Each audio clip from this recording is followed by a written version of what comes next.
Welcome back to the Blog Boy Roundtable, a post-bowl game season, most bowl games edition, first edition into the new year. Happy New Year to all the Blog Boys here.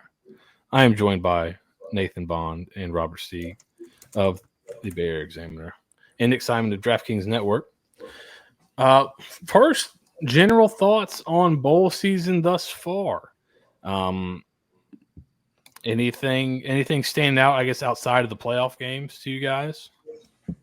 And you can see how at least the earlier cycle of transfer portal and firing coaches and, schools trying to get a one leg up has kind of caused some issues with bowl games, especially for, a school who might have gotten their head coach poached or something like that. Cause you'll see a team that rolled all year long and then all of a sudden their coach is gone and then just giving an uninspiring performance to end the season. So, if anyone did like the Capital One Bowl Challenge where you had to do like a confidence picker of, which games you felt, I don't know how you were able to do it, with certainty, because it felt like it was just a massive crapshoot at times.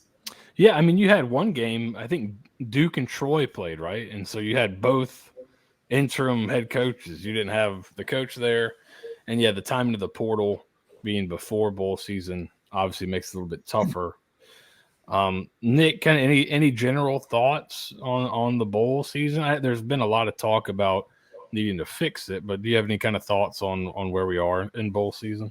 Yeah, the New Year's Six, the non-playoff New Year's Six games was just a complete letdown for the reasons that you were talking about. Like, I mean, even before I go in on the Orange Bowl, like the Cotton Bowl between Ohio State and Missouri, like it's like, come on, man, like that actually looked like a pretty interesting matchup. Like, okay, understand that Ohio State's going to have some opt-outs, but this should be a pretty good game, and it was not. The odd part is there weren't like a crazy amount of opt-outs in the game, but there were some important ones, but not like 10 like we've seen in other games. There's a few guys here and there, but that game was kind of weird. Just a weird flat game. Shout out to Missouri for pulling it out, and then just the Orange Bowl was just like I said it all over social media and in Discord, like that was just a complete disgrace to the Orange Bowl. Like,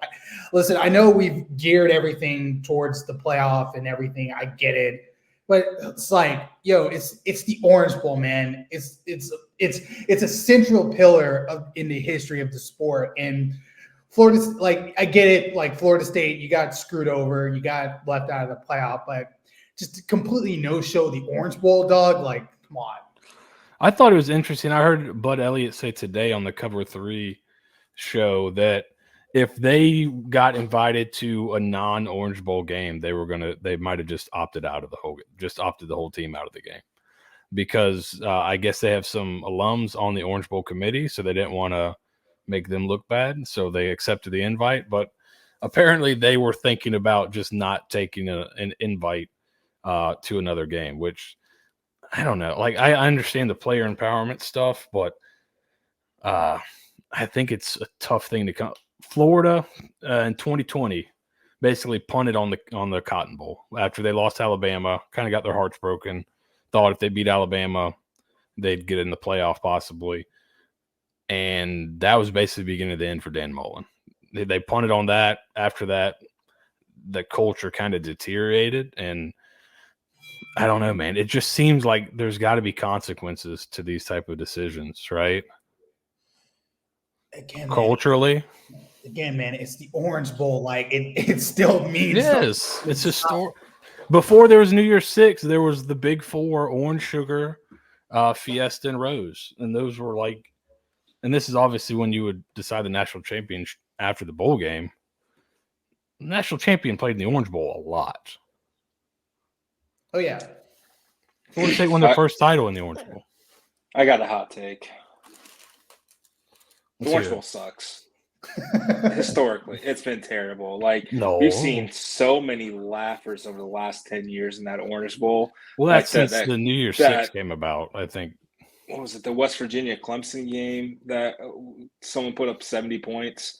Like, it's just been a complete laugher. Here's the thing. We're going to talk about changes, right? About what to fix the bowl games. Next year, they're going to be fixed. All of these games are going to be playoff games, or at least most of them will be playoff sites. So that will fix the important, and if you guys are watching on YouTube, I'm doing air quotes here, the important bowl games. But I mean, there's 50 bowl games, 40 some odd bowl games. Like, not all of them can matter. Like, that's just the fact of life. The thing that I took away from bowl season was I didn't know that 6-6 ACC teams were that hard to play against, except for I wasn't expecting 6-6 ACC teams to kind of take out some pretty good teams. So that was interesting to see. But Steve, to your point, man, if your coach left or you got poached or fired, I think this year more than ever, it was really okay, there's definitely one team that wants to be here, and then there's another team that wants to do literally anything else but this. And that just seemed like the case over and over again during these bowl games. And that's what Golish said, right? That was his message to the team. There's always USF head coach Alex Golish. There's two teams in these bowl games, ones that come here to win and ones that are just coming here to enjoy themselves and have a vacation. And yeah, we saw some 1, 2, 3 Cancuns in this bowl season. But let's get into that. Do you think the playoff fixes it? First of all, is there really an issue? Because I see people saying, the bowl games are deteriorating, all these things. They put out the ratings for all the New Year's Six game. The Florida State Georgia game rating was the best in the Orange Bowl in a long time. People are still watching these things. Yeah. So they're not going to pay anybody to play, I don't think, because the ratings. It doesn't matter. Yeah. These opt-outs don't matter. People are still going to watch college football. It's just the fact of life that we're going to have to live with. I saw someone on Twitter, I think it might have been Joey Knight at the Tampa Bay Times, kind of when did this kind of start happening? And I always kind of look back at the Jalen Smith injury, where he basically just wrecked his leg. And then obviously Jake Butt, and then Christian McCaffrey, Leonard Fournette opting out, not affecting their draft stock. I mean, if you're a top caliber player, why do you want to play in the Bahamas Bowl? There is no upside. You have all the downside. I think there was a couple. I think Stephen Bench, former USF quarterback, said it on Twitter as well. So you're telling me one game is going to outweigh everything that you've done for that program over 4 years? It's just opting out of the final game of your junior or senior year because you have eyes on the NFL and you don't get hurt. I think we're being farcical about it. Go ahead. Go on, Seth. No, go on, Seth. You're the host. I was going to say, I'm just the guy that talks first. I think it's all I think individually it's understandable. I still don't think it's great. I would much rather a guy. And it's kind of this tying in with the transfer portal. You're seeing a bunch of older players, older players, and this is going to make all of us feel really old when I say this guy's an older player. Antonio Cromartie. I don't know if you saw him on Twitter, basically talking about all these guys. He had a blown out knee and he was trying to play in the bowl game because he wanted to play with his team one last time. It's become a lot more transactional, right, in college football. And that's kind of where we're headed until I think we get to more we're sharing money, so you're staying here on a contract type thing, which seems exceptionally transactional, but I think it'll engender more guys staying around. So yeah, it's really, people don't care if it's outside the big games, I think is really what's going to happen. I think we were talking about it beforehand, and I think we were kind of saying, hey, if FSU gets left out, none of these dudes are playing. Because why would you? So if you're Keon Coleman, what do you care? You played 13 games at FSU, so what? Maybe not even. I think you might have missed a game with injury. So Yeah, and Jared Verse, 2 seasons at Florida State, put up great numbers. He's going to be a high-round selection in the NFL. Who doesn't really matter, and that is the double-edged sword of the transfer portal and everything kind of going on with college football. I personally have enjoyed the transfer portal. We've had a lot of great players come through the transfer portal at USF, so I'm okay with it. It's something you got to live by. The thing that's probably most shocking to me and probably the biggest endorsement of the culture, and I know this is, the Blog Boy Roundtable and everything, we'll talk about it, and Pod by the Bay too, but there's no significant opt-outs or transfers out of USF prior to their bowl game, and there still really hasn't been that many, it's sad to say, important transfers out of USF. I think by and large, if you went, the national media after that Boca Bowl game, glowing reviews for head coach Alex Golesh and what USF has been able to do. I think if you're outside of maybe whoever wins the national title, it's probably gonna be all right, they had the best bowl season. USF is top 5 bowl. They did a fantastic job. So yeah, the biggest blowout in bowl history. It really, right? biggest shutout win. Biggest shutout win in bowl history. Yeah. I think Georgia may have taken care of the biggest. That's true. Yeah. It wasn't even the biggest in December. All right. I was watching the Oregon Liberty game in the comfort of a cruise ship and listening to the announcers talking about Bo Nix in that game. One of them said something kind of interesting because we hear basically all this over and over again about the guys opting out, and Bo Nix obviously played in that game and did extremely well. But the big thing that they kept on saying the entire time was this doesn't really affect Bo Nix's draft stock.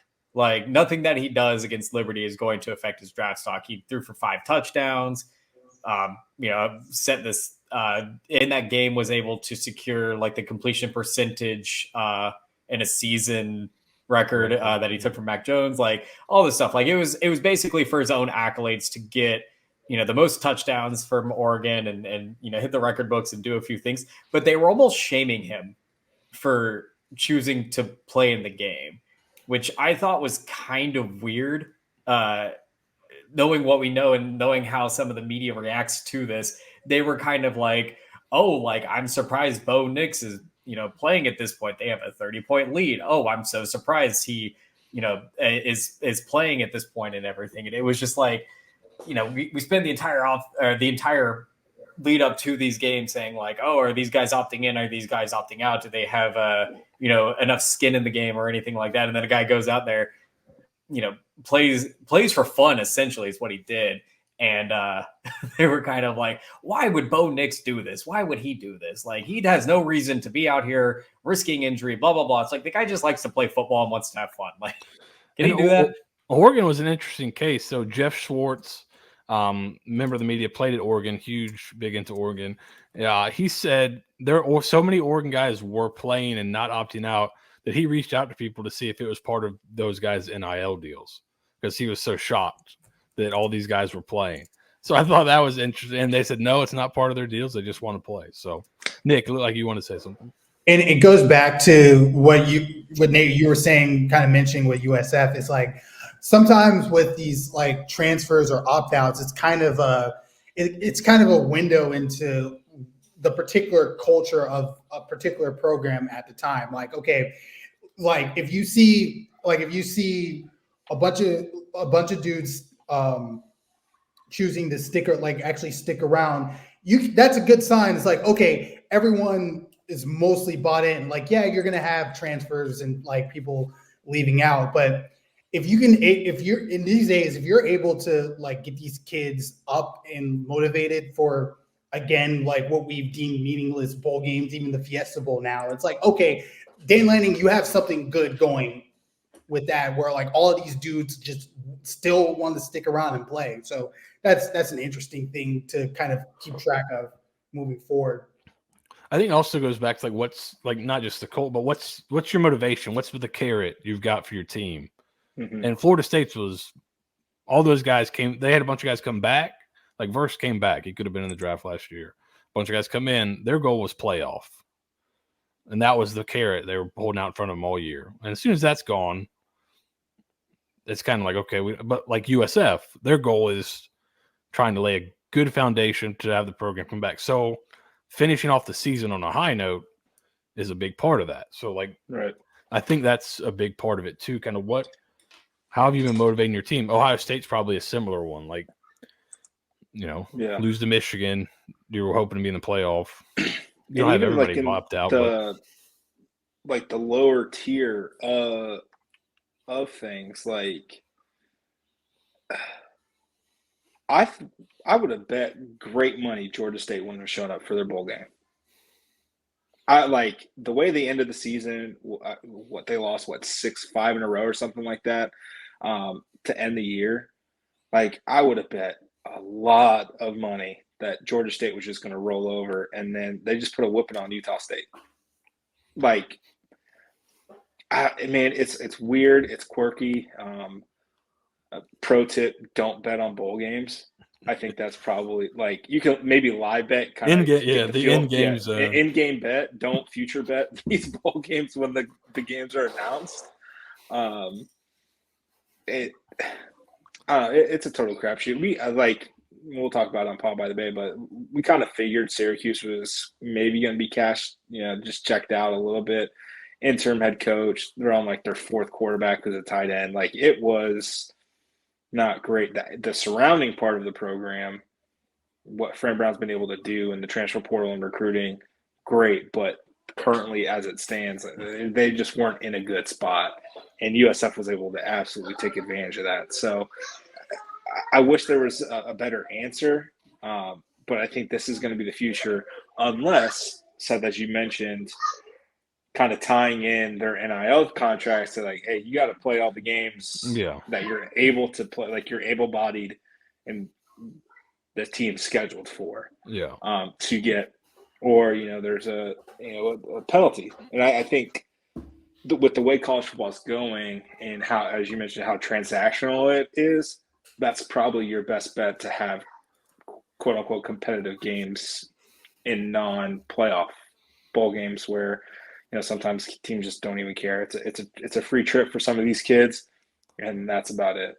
Yeah, and there had been some talk about and I think we see it from a totally maybe not a totally different perspective, but this year really keeps this part of it fresh in our mind because there's been talk about make the bowl games spring games, or make them exhibition, make them the first game of the next season, right? I mean, we watch guys that have been USF for 6 years get to play in their first bowl game, right? Like that was a big deal. And if you moved it to the exhibition the next year or the spring game, those guys don't get to play. And that's like that. Now it's totally not college football, and it's not a bowl. It's just it becomes something different at that point. So, any final thoughts, or are we ready to move on to the playoff? Let's do it. All right. Let's move on. We had two pretty good. All right. First question. Did everyone here, not including Steve, did everyone here stay up and watch the game on Monday night?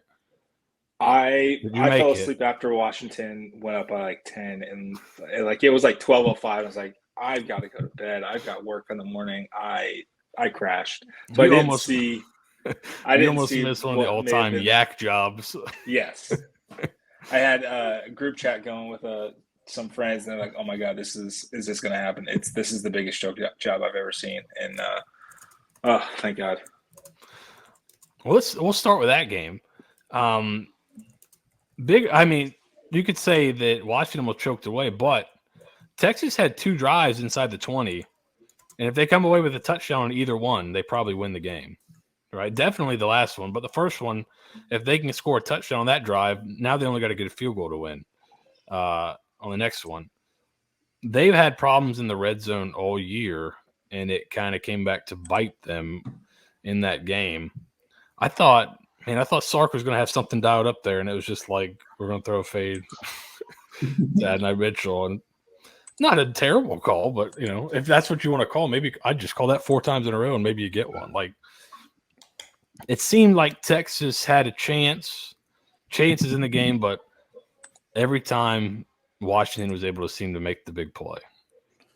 What really surprised me about the game is how little of impact Tavondre Sweat and Byron Murphy had, to the point where like there was a point in the second half where they were like kind of out of the game, and it's like, are they hurt? Is Sweat hurt? Like what's going on here? Because the thing is, I picked Texas because mainly I thought like, okay, Washington, they won the Joe Moore Award for their offensive line, but I thought like, okay, still it's Tavondre Sweat. The dude's a monster. Like they're gonna eventually start to wear down and eventually get pressure, and they did not. Like the entire game, Washington was able to basically do what they want, and it helps when you have 3 NFL caliber receivers, because man, those guys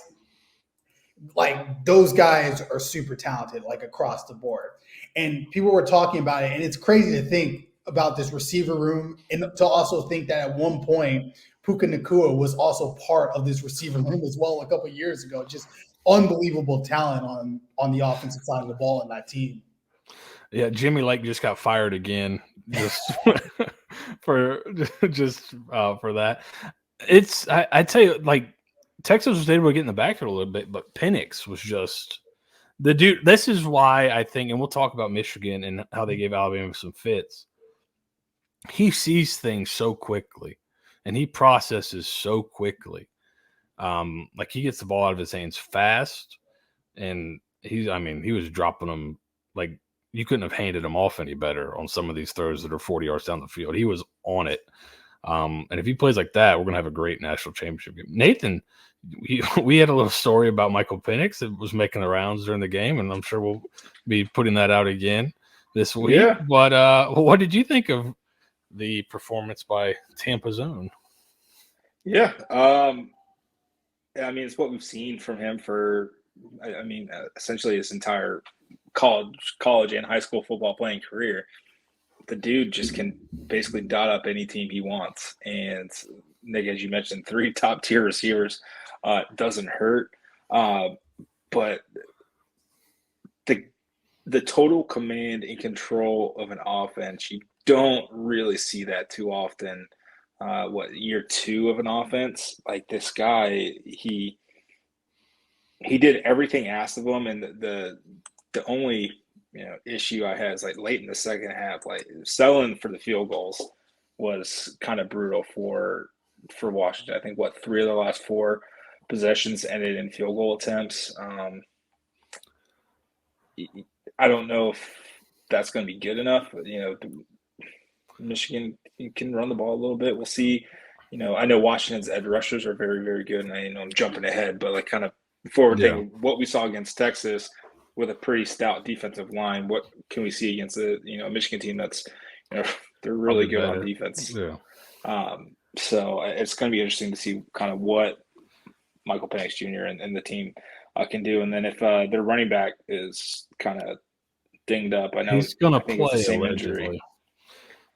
So we'll see. As of now, he's playing. I mean, Nathan, when you give the kicker a scholarship, you got to make him earn it a little bit. You got to put him out there. I guess so. Steve, what were your impressions of? We'll kind of use this to kind of get your impressions on both kind of playoff games. What were your thoughts on Washington, Texas, and then get into? We'll start talking Alabama, Michigan, because I think we kind of covered Washington, Texas, so it was kind of just the Michael Penix show. Yeah, no, I watched the first half of the Washington Texas game. I thoroughly enjoyed watching Washington for whatever reason. I know we talked about Byron and Sweat not having much of an impact, but it seemed like in the first half that Washington just, if they didn't throw it deep to like Rome or one of their other stud receivers, they were running it right at Byron and Sweat. Like they had 2 plays in their playbook. It was run it straight at the 2 biggest dudes on that defensive line, or throw it to one of our elite NFL wide receivers, and you can guess which ones ended up paying off for the Huskies there. But yeah, I mean, it was good, classic. Like it felt like watching when like Cam Newton kind of took over for Auburn for a little bit there. I think it was Bud mentioned the blue chip ratio and how Washington is outside of that blue chip ratio, but they have a stud quarterback to kind of carry them into this. So, it's interesting to watch because you can see how much they rely on him, but still defensively, they held their own. They created havoc. They, had big plays here and there. So overall, fun game, much better than the Alabama-Michigan game, in my opinion.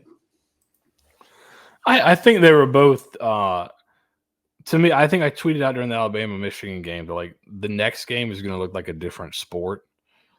But I enjoyed the Alabama-Michigan game. I thought it was I thought Michigan really, now Alabama was able to kind of recover, but I just don't think offensively Alabama ever really had a great plan. Shocking. The kind of Tommy Rees hire did pretty well for most of the year, but I thought he was pretty bad in this game. And I thought Michigan had a really great plan on both sides of the ball and kind of outcoached Alabama. Bama made some halftime adjustments, but Harbaugh and his staff were dealing. I thought it was frustrating, like watching. But the thing is, it was frustrating watching Michigan in this game because there were points where I felt that they could have really just ran Alabama. Well, not necessarily ran Alabama off the field, but they could have definitely pulled away or established some separation. And there were certain instances where they just kept screwing around. Like there was a point in the second half where they're moving the ball and then they kind of kill their drive because they bring in the backup Alex Orji, and I forget, he either throws an incomplete pass or runs out of bounds. Yeah, and it's instead of throwing it away. And then there's a couple other instances where you're moving the ball, you're in plus territory, and then you decide to break out a flea flicker, and it's like, why, dude? You are gashing this. Like you're gashing this defense. Just keep running the football. And it nearly got away from them in the fourth quarter, where it got to that point where it's like, okay, they're kind of done. This is where it's kind of where it ends for Michigan. But they put on their big boy pants in the last 4 minutes of the game, get the touchdown, tie it. Then obviously, like the Blake Corum had an amazing performance, amazing touchdown in overtime. But yeah, just kind of a entertaining game nonetheless. Just kind of weird. I felt like both teams had opportunities to, at various points in the second half, to kind of really establish themselves and didn't really do it. Yeah, and it was interesting to see kind of Michigan totally dominate. I thought, and this is something we saw in Tampa when Alabama came to Ray J. Not a great pass blocking team when they're releasing everybody out in a route. Like USF diced up their pass protection, and they decided to come out against what many people think is the best defensive line in the country and go empty a ton, and they got whipped. It seemed like when they would run the ball downhill, it'd be all right, but they just continually tried to drop back and release 5 guys in the route. And Jalen Milroe is not Michael Penix, so they did not have a great time. So I was really kind of surprised with Alabama's plan. Now, maybe they respected Michigan so much they didn't think we're not going to be able to just sit and run the ball at them the whole game. But, I thought it was a fun schematic game. It was sloppy at times, obviously, but I think in the end the better team ended up winning. But I thought Alabama was going to sneak one out. It really felt like Saban had just done enough, and they just did enough to sneak it out. But Nathan, what were your thoughts on that Alabama-Michigan game? It was, I thought, an elite aesthetic matchup. Alabama-Michigan in the Rose Bowl is about as good as it gets just from a look standpoint. I do have to say that. Yeah, cool atmosphere. I think we'd probably all listen to Split Zone Duo. Stephen Godfrey just eviscerate the Rose Bowl for basically holding college football hostage for 30 years, essentially. But it was a cool game. The thing you talked about, kind of the switching of the quarterback, I think Michigan went down and scored on their first or second drive. And then the immediate following possession for Michigan was like a first down with the other quarterback for like a 3-yard gain. It was like you just kind of diced up this Alabama defense for a really easy, pitch and catch from J.J. McCarthy to Blake Corum, and you're doing that. I don't know. It was weird. Jalen Milroe, still the best quarterback at Alabama. USF made one of their quarterbacks quit football altogether. Like, they didn't really have an option. It's so weird seeing Alabama over the last 8 years. They've had really competent quarterbacks, and then it's kind of back to what they were like in the Greg McElroy era, just being game managers, and like they're not even there yet. So that was an interesting kind of turn of events, and then God bless that final play. Yeah, like it theoretically did have a chance to work if the snap's better. Yeah, but like it's not your best chance. Like that's your go winning, like that's your gravedigger play. Yeah, my thing was like, and then you do that. It's at the 3-yard line. What's your best 2-point play? Run your top 2-point plays, 2 plays in a row, and win the game. And instead, that's where, like, when Alabama was not the juggernaut at quarterback, when they weren't had the elite quarterback guys, when they were best, they had like Lane Kiffin as the OC, a guy that's kind of creative and does some interesting things. When they had like Sims and Coker, I don't think Reese has that. Is quite as creative. It wasn't a terrible plan, but I thought that he made it a lot tougher on them than it could have been, and came back to bite him. So it just hit me like they look like a Notre Dame team. They look like a Notre Dame team. Like your quarterback is all right at best. Your receivers are good but not great. You rely on your run game a bit too much. Like it makes sense. And now in Saban's favor, he did try to throw the bag at Ryan Grubb from Washington, and he said, "No, I'm going to stay with my boy, DeBoer," and I think it's probably working out for him. So we've got a Michigan and Washington final. What do you guys think on that? Like, to me, there were times where when Alabama did go empty and they did put 5 guys out, Michigan got there, but Alabama had guys open quick and short that Milroe couldn't see or didn't see it fast enough. I think Penix sees that. Like, Penix sees it fast enough. He understands where those guys are. So can Washington kind of keep that pass rush at bay a little bit? And Penix might kind of thinks quick enough that they can get those guys out in the route, or is it Michigan's going to dominate up front? What are you guys thinking? Kind of Michigan defense versus Washington offense, because I guess that's kind of the premium matchup, even though the other side is probably where the game's going to be decided. I feel like every time we get into the situation of elite offense versus elite defense, that elite defense, especially with the time to prepare and everything, usually comes out on top. Which isn't fun because everyone wants the high flying offense, and Michigan's offense is frankly kind of boring at times. So for me, I hope that both teams score at least 30 points. That would be a successful national championship for me. Let me see. Do you know off the top of your head, Nick, what the over-under is set at? I'll look right now on DraftKings Sportsbook. 55.5. 55.5. All right. So, yeah, I could see the over hitting easily in that. Because, like, Michigan can score. Like, it's like their offense may kind of be reductive with J.J. McCarthy a bit, but they can score and get some momentum. That Alabama defense, like the Alabama team, I don't think this year was traditionally as good as past Alabama teams. That defense was really good.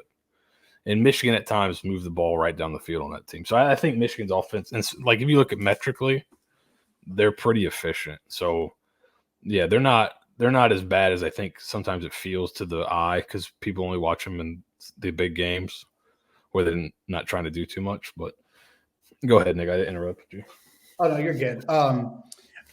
Right now, I'm kind of leaning towards Washington here, just because we look at the Michigan secondary, and outside of Ohio State, man, they just haven't they haven't faced this level of receiver talent like all year long. And if there's one thing, Washington's gonna man those torpedoes. They're gonna they're gonna fire it off. Like if you have Rome over here, double, okay, cool. We have Jalen Polk and Jalen McMillan right over here. Pick your poison. And I just don't think they'll have an answer for all three. And even if their pass rush can gain some momentum, like Penix can get the ball out of his hands really quickly. I may change my opinion over the next couple of days, over the weekend here, but right now I'm leaning towards Washington, man. And the thing about Washington is whether it's like a high scoring game or an ugly game, they've kind of figure out a way to land the plane in all of these games, whether they're up or down. They just figure it out, man. They played 9 straight games within 10 points now, most ever, most consecutive. What do you think, Nate? What do you think about this matchup? My old adage, who has the better quarterback? And it's far and away it is Washington. And frankly, they've had to go through a tougher slate of games than Michigan has all season. Like you're telling me, like Rutgers and like Purdue or really hard games for Michigan. They haven't had to do much on offense because the rest of the Big Ten also sucks on offense. I think but I think that means they're holding they've got some stuff they're holding back. You think? Somebody's Ohio State player said they saw coverage from Michigan they'd never seen on fit. Like they held a coverage for them this year. Like Harbaugh's a maniac. I think I would not be shocked if he's got something he's been holding back waiting. But I do think that, like you said, the better quarterback is in Washington. Like I don't know. I find it really hard to see, like, even if Washington puts up like 28, like I just don't see this Michigan offense being able to do that. Like their offense is not great. They're good enough to get them to the national championship game, absolutely, but that's basically it. Yeah, I don't know. I think they're going to be able to run the ball in Washington. So it's kind of styles make fights to me. Like if Washington can get up and now Michigan's got to throw a ton. Like you said earlier, Washington's got some guys on the edge that can go, but Michigan is going to try to get downhill on them, I think. And if they can control the clock and control the pace of the game, that's not something that a Jim Harbaugh team is averse to doing. Steve, what do you think? I'm going to be honest. I've been paying so hard attention to the USF women's basketball game right now, so I've not been paying attention at all. What are you thinking? What are you thinking on this final? I know you said you think good defense beats good offense here. You think it's going to be Michigan? Yeah, I just every time I've seen this song and dance way too many times for me to confidently say that as much as I enjoy Washington's offense, this Michigan defense just seems like it's a team of destiny right now. Although the destiny would really just fall into the Pac-12 winning the last national championship as their conference. So that'd be a fun storyline. But yeah, to me, it just seems like Michigan's been rolling all year. It seems like whenever they're faced up into a challenge like this, where they have these threats at receiver, they're able to keep them at bay to the best of their ability. But you still have the Michael Penix factor, which is the fun factor. And so I'm going to probably teeter back and forth on this for about 25 minutes, and then I'm going to come to a conclusion, and it'll probably be Michigan winning. All right. Last question, we'll get out of here. Who do you guys want to win? What's the better story? Washington, the non outside the top 20 or outside the top 15 recruiter, them winning the final year of the Pac-12 getting a winner in the final year, or Harbaugh, who is a maniac, but left the NFL, even though he's tried to go back several times, to his alma mater. Kind of a similar thing, not an elite recruiter, but an upper level one, getting them over the hump to win a national championship. This would be their first non-disputed national championship in forever, right, Nick? I think you tweeted that out or wrote that up. Yeah, because last outright national championship Michigan has won was 1948. Yeah, so and then it's interesting. Well, I also tweeted out like this is a pretty interesting matchup because it's kind of refreshing because both teams haven't won since before even the BCS. Both teams last won their half a national title back in the 90s. So it's been quite a minute for both programs. So that'll be pretty cool to see either or. I think it would be cool to see Washington. It would be obviously bittersweet that, of course, that the Pac-12 has been irrelevant throughout the entire playoff era. And then the 1 year where they actually have a fantastic season across the board, like an entertaining season with multiple great top 15 teams, they produce a national championship and then the conference dies. So that sucks. But for Washington, that's pretty cool. Like they're a pretty cool and like kind of slept on power program up there in the Pacific Northwest. So I'd like to see them get the victory here. Yeah, Nathan, what about you?